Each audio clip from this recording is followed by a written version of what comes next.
Our speaker today is Erika Randall, Associate Professor of Dance and the first woman to chair the Department of Theater and Dance at CU. How many of you have attended a professional dance performance at Mackey as part of the CU Artist Series?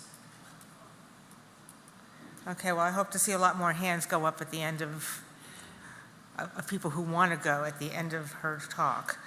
How many of you have gone to the Shakespeare Festival this summer? So Erika did the choreography for 3 of the shows, including the wrestling scene in As You Like It. Erika is a teacher, dancer, choreographer, and filmmaker. I've had the privilege of watching her explain what we're going to see, both at Artist Series board meetings and at pre-concert talks that are designed to engage the audience with what it will see. We're in for a real treat. Wait till you see this. As a performer, Erika has danced with many of the top troupes in the country. She shares a duet company, Sweetie Pie Productions, with collaborator Anna Sapochnikov. You got it. And will tour the latest work, Kitsch in Chicago, New York, and Charlotte this season. Her films have been featured at many dance film festivals, and she co-wrote, directed, and choreographed the feature-length dance film Leading Ladies, which played to sold-out audiences in more than 65 festivals worldwide. Modern dance has its own language, and Erika will teach us how to understand and enjoy what we are seeing. Welcome, Erika. Thank you. Thank you. Am I on? Am I live? Oh, I get to be double, quadruple, giant. It's so great to be here. My father was a Rotarian in Sonoma, California, and he found his heart in this work. So it's super special to be here. I tend to sometimes talk fast, but you don't need to understand everything she says. Okay, the Hinge. The quintessential move of jazz and modern dance. Anyone who knows this bad boy remembers it in the muscle memory of their thighs. It's a spindle-like fusiform muscle that comes down to the tip of the patella, and it is the hot, sexy move of so many great modern dance companies and jazz numbers. You've seen it before. You know what I'm talking about, the Hinge. Yes? What a long tether of remembering this muscle holds. I think of the mountain climber, ice pick in hand, 12 stories above.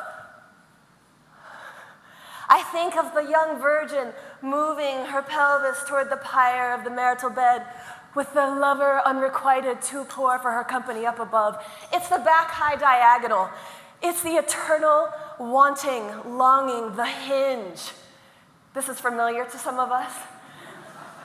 I have a lavalier. The hinge, a joint or mechanism on which a door, a gate, or a lid swings as it opens and closes, connecting linked objects, the hinge. A circumstance upon which subsequent events are bound to. His absence is the hinge of the plan, the hinge. The joint that holds 2 parts together so something can swing, the hinge. Hit it, Fred. So what we're gonna see, if I get too close, it's gonna get grouchy. We have a little fun here. We're gonna see Hinge studies.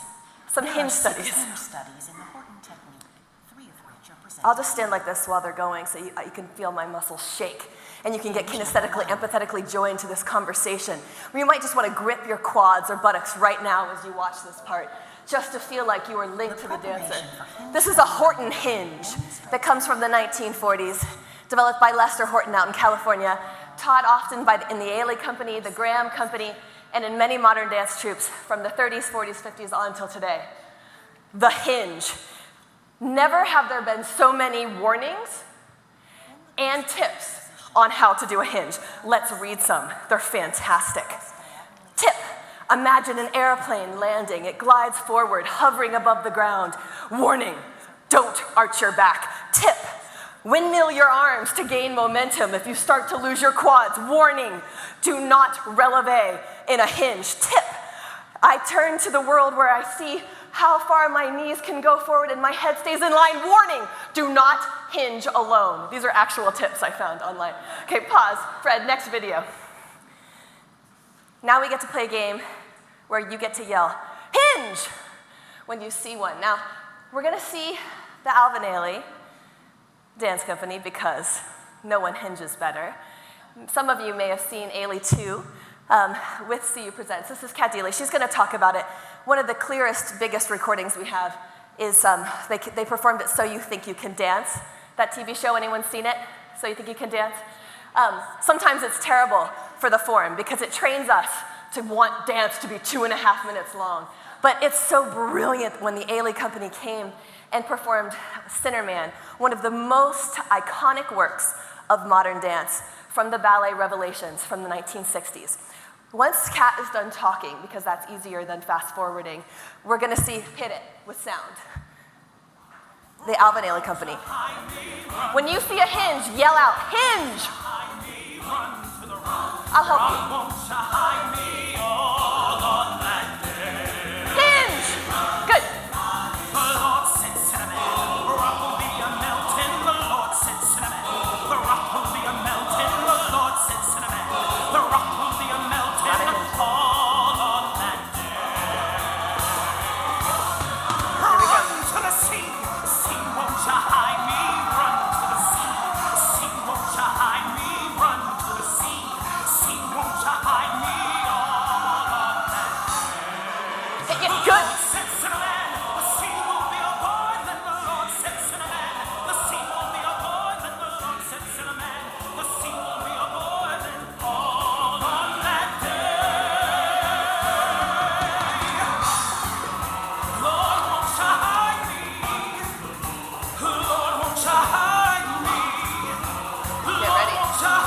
About to have a hinge explosion. That's a hinge preparation. Hinge. It's a hinge. Hinge.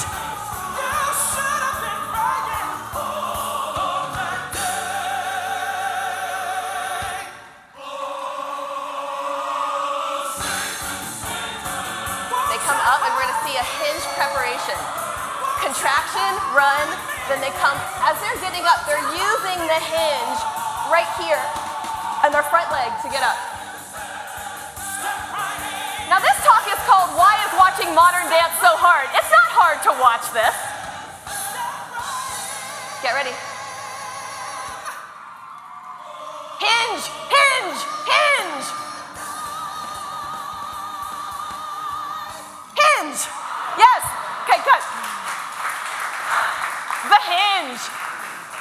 Yeah, why did I call this talk? Why watching modern dance is so hard? That's not hard at all. But not everything in modern dance looks like Ailey. And why is she talking about the hinge? Well, like everything in modern dance, I'm gonna run in circles until I get to the point. Speaking of running, what's with all the running? If you've seen modern dance, everyone's always running. They're running. There's just running. Can we hit it, Fred? There's just so much running. I made this for you. It's a video, it's a running montage because there are so many kinds of running. And I'll help you get through modern dance. What's with all the running? Okay. The Cunningham run. Oh, it's getting faster, it's changing, it's still running. Still running.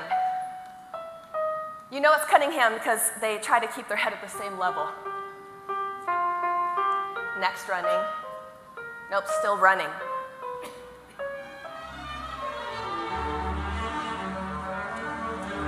Okay, so at least when we get to Paul Taylor, we can hear classical music, or Bill T. Jones likes to mess with that. Twyla Tharp was a great runner, a postmodern runner, more of a jogger, really. Now this is just contemporary ballet. Who knows? Why are they running? Because they want to know something. They have an answer. No, it must be over here running. That's the kind of running we see a lot in jazz and contemporary modern forms. This is a postmodern run designed to just look like we just showed up from the gym. We don't really care what you think or if you're watching run. Usually this is what happens in a gallery, modern dance run. You know, in my sweats, just going out for a jog while people talk and read poetry run. Still running. Oh, a dance move. Here's some really great tailor runs usually have an upper body that makes us feel like they're dancing, but they're just still running. Okay, now what the heck is this running? Postmodern running.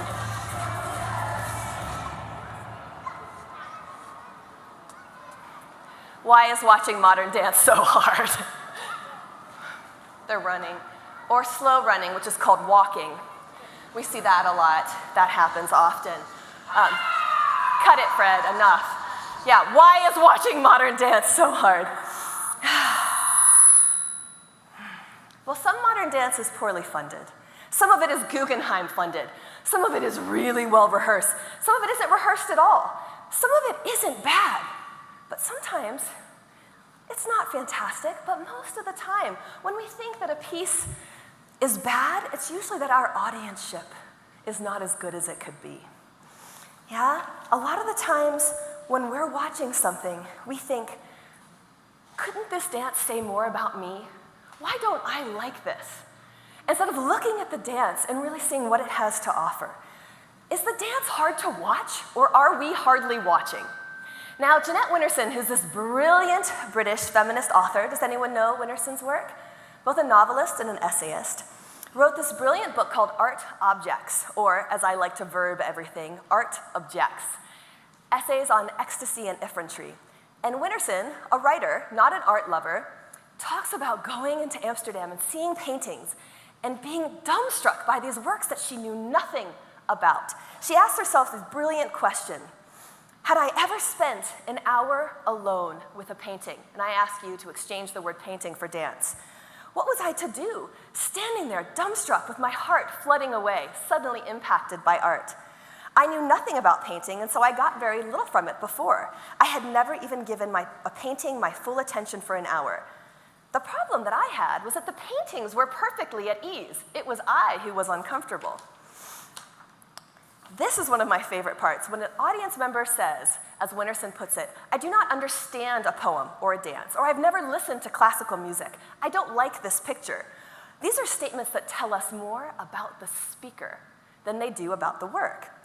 If the obvious direct emotional response to having meaning is, do I like this? This question stops and becomes a final judgment. And what Winterson says is, this is not fair to help us understand ourselves in relationship to art. We go to a foreign city, do we expect to suddenly speak the language? No. We must train ourselves. Winterson also gives one of my favorite quotes where she says, I had a friend who collected wine, and I said, how do I learn about wine? Drink it, he said. Shall we drink some delicious dance? Unhinge. Unhinge. To remove a door from its hinges. To separate or disconnect.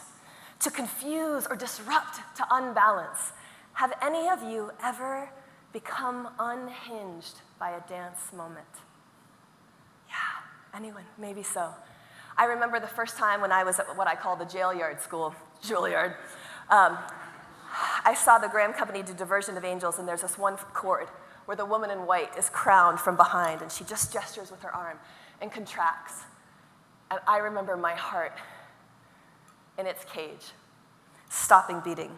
There are some works that have caught me in my tracks, that have made me become unhinged, and I'd like to share some of those with you. If we, Fred, could go to the Batsheva, -16. We had the great gift at the Artist Series of bringing in one of the most renowned companies of all time, Batsheva from Israel, whose choreographer, Ohad Naharin, has been making work for decades. And the first time I saw this company live, I was at The Ohio State University doing my master's, and it was like a rock stadium. The audience was like, wow, and the dancers, you can't even begin to believe the athleticism and appetite of these bodies. We can turn up the sound. This is the junior company performing one of Ohad's famous works, -16. הפניקה שמאחורי הצחוק ודו-קיום של עייפות ואלגנטיות.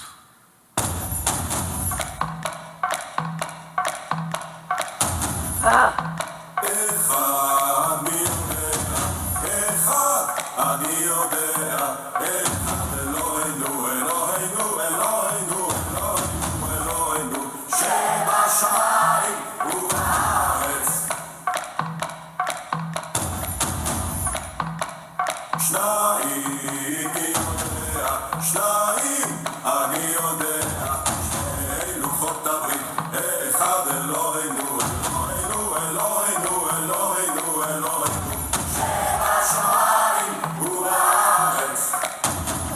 sound down just a little.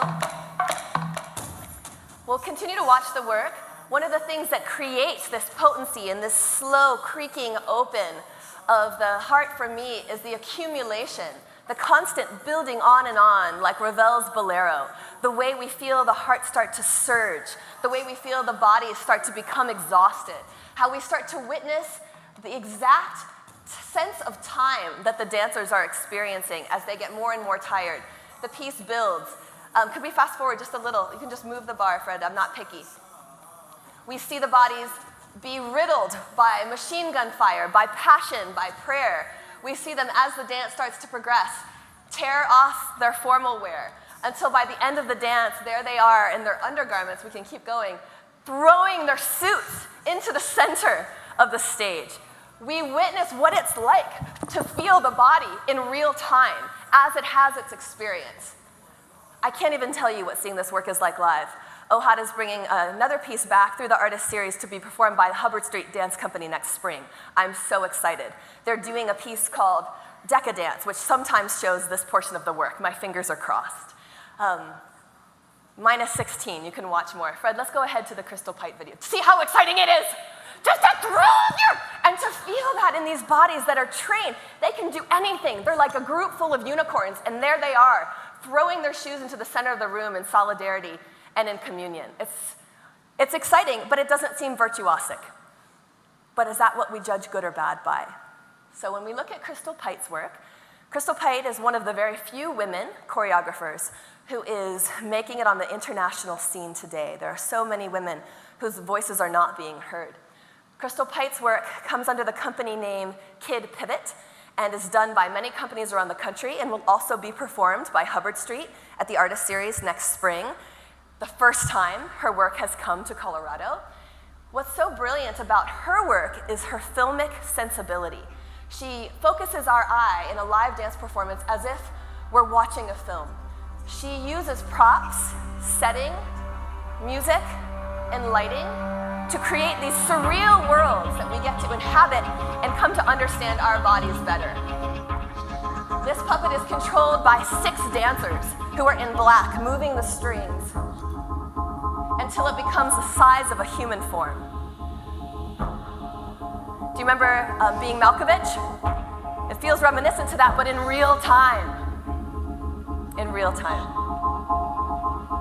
The shadow play shows the dark matter of the soul. It gets us into that space in our body where we might feel something, both in the body and in our hearts, even in the intellectual of how is that happening, getting us unhinged. Thank you, Fred, we'll pause there. So this mistake of, I don't like it. I don't like, well, have you tried it? How many of you said that to your child? I don't like it. I don't like that, Mama. Have you tried it? So this is so true with modern dance. And when we say, I was bored, what does that mean? I was lost the whole time. Why all the running? What's wrong with getting lost? I ask. Would you like some tips? Some hot tips about how to do this thing called modern dance. Now, you're all of age, so I can say this. When I give this talk at the university, I have to say, have a drink before you go to the show. I can't say that to them. But sometimes it helps. Most theaters, Vail's doing this beautifully, almost every theater in New York, they have a bar. Do you know why? Because it's good to come a little sleepy. Not tired, but dreamy. So that things blur at the edges, kind of like a Monet painting or like staring at your reflection in the water. You're not so worried about your makeup when you see yourself in the water. You soften the room. Come a little sleepy so you can let the light into your brain, so that you can make connections in this way that feels kind of alchemic and gets us to get beyond our literal mind and shift into metaphor. That's number 1. Be sleepy or have a glass of wine. Number 2, pretend you made the piece or that you made the piece. Don't say, oh, anyone could have made that, or I could have made that, but ask instead, why did I make that? If you think about that minus 16 piece from the perspective of you as the maker, does it change for you? Is it suddenly a Thanksgiving dinner? Is it a boring board meeting? Is it what you want to do right now, hearing about modern dance? Put yourself in the position of the maker. Number 3, read more poetry. Just do that for me. Even if you're not going to see dance, just read more poetry. And not necessarily the Neruda poetry, love brooding type, but the kind that gives us a strong workout regime with metaphor and gets us out of this factual, linear brain. Number 4, I'm a Virgo. How many Virgos in the room? Maybe let your Virgo brain go for a minute. Maybe. Maybe take a different approach. But maybe use that Virgo brain and take notes. Now here's how I tell my students how to take notes. You put your thumb on the bottom of the page and you write just above it. You don't want to use your cell phone light. You move your thumb as you move your pen. Take notes, and after the performance, see if you can write 3 good sentences about the work. 1, what did I actually see? Were they skipping and loping, or were they running with arms extended? Number 2, perhaps a critical statement. Not, I didn't like it, but those dancers running in circles made me feel tired, and so I had to take a nap. I think you didn't like it, but you didn't say I didn't like it. You got more connected to the work. And then a 3rd statement that perhaps connects to metaphor. Those dancers loping in circles were like drugged out gazelles in the plains of the foothills. So, oh, I made a connection. And it sticks with you, and it stays. Okay, number 5. This is one I really want you to do. And I want you to try it right now. You can do it so small. Try to physicalize one thing you saw. Even just right now, we saw a dance with chairs. You can do it. Close your eyes. I'm not watching. Physicalize one thing, even if you don't do it. Imagine your body doing it. Kinesthetic, empathetic perception. I would have loved it if someone slid onto the floor right then, but I didn't hear anyone go down, so I'm going to imagine that it didn't happen. Okay. Number 6, and this tends to be everyone's favorite when I give this little talk. Watch one dancer. Follow their journey. So maybe they're the person who's just like on, and you're like, why are they doing that? And then all of a sudden they run over here. Imagine what they're doing in the wings. Are they stretching? At Mackie, are they taking oxygen? Are they trying to remember the next part? And then when they come out and they have a different body attitude, you care about them because you were with them on their journey. Watch one dancer. Number 7, read some history. Just do that with the poetry, but read some history. Daryl James, who's the president of our Artist Series board, comes to me once a month, and he's like, library, what do I need to read next? He has read more than my graduate students. It is why he is such a great supporter of the arts. If you don't get postmodern dance, read the history. Come to understand why the 60s and 70s were a hotbed for people doing this. If you want to understand why Graham initially was considered bad and people didn't like her, read what was happening in the 1920s in New York to feel the backdrop that cast her in a certain light that then has become so transformative for us understanding her work as a feminist. Read some history. Number 8, we're getting close. You're going to miss me. It's almost over. I hope you're still paying attention. Ask yourself, what would Erika say about it? Or maybe not me, because we don't know each other that well. Maybe what would your kids say about it? Or what would your biology professor say about it? Take yourself out of the I that likes or doesn't like, and try to imagine yourself in the body of someone else who cares differently. My soon-to-be 8-year-old son, I remember a moment I was watching him dance in the living room, just being this wiggly 8-year-old. All of a sudden he stopped. And I said, why did you stop dancing? He said, I am dancing. I raised a postmodernist. I didn't even know it. He was 2 at the time. So I love to take him to dance shows and be like, Ezra, what's this about? Sometimes while I'm watching, I'm thinking, what does he think this is about? And it keeps me connected, not only to the work, but to the tiny human with a different brain. Number 9, watch the micro dances around you. I've been watching dance all afternoon. Some of you on your cell phones, some of you trying to sneak little bites. This is a great dance. I didn't know I was getting a show. You didn't know you were on. You look great too. The costumes are fabulous. And when like little kids run by in the back windows, it creates this amazing tapestry and layering of performance. If you can start doing that now in your lives, watching these micro dances as you wait in line at Whole Foods, as you stand at the DMV, as you go to donut shops, there are some of the most incredible dances that are happening And if you can watch this, you'll get postmodern dance just fine.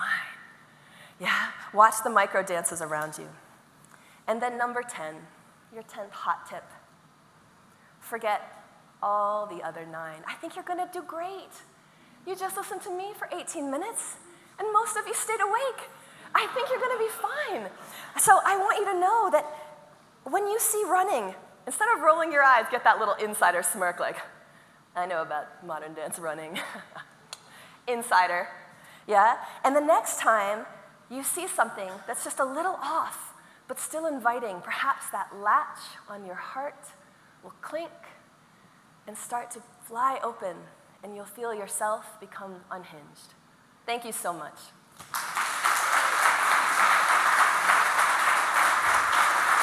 Thank you. Joni? We're good?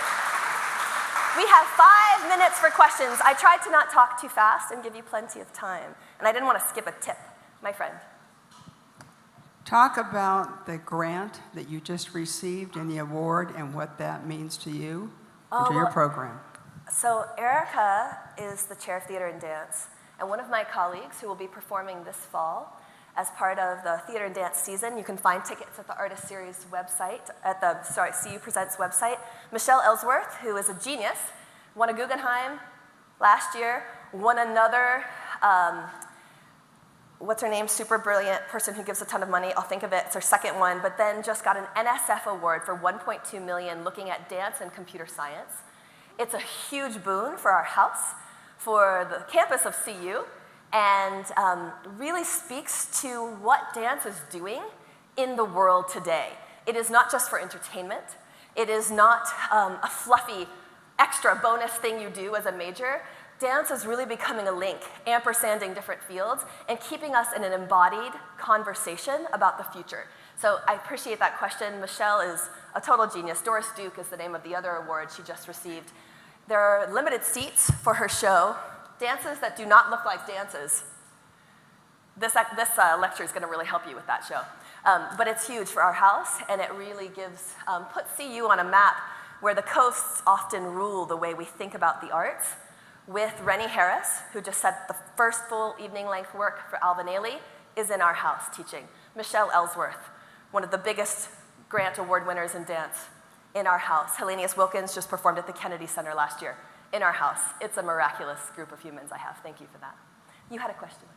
Yeah, I just wanted to ask, we have tickets to Mackey and we go each month, and what I've noticed about the dance, including some random numbers 1 to 10 that you mentioned, is that music, sound is becoming more and more integrated or important to the dance, and I was wondering if you could comment on the place of sound in music and modern dance.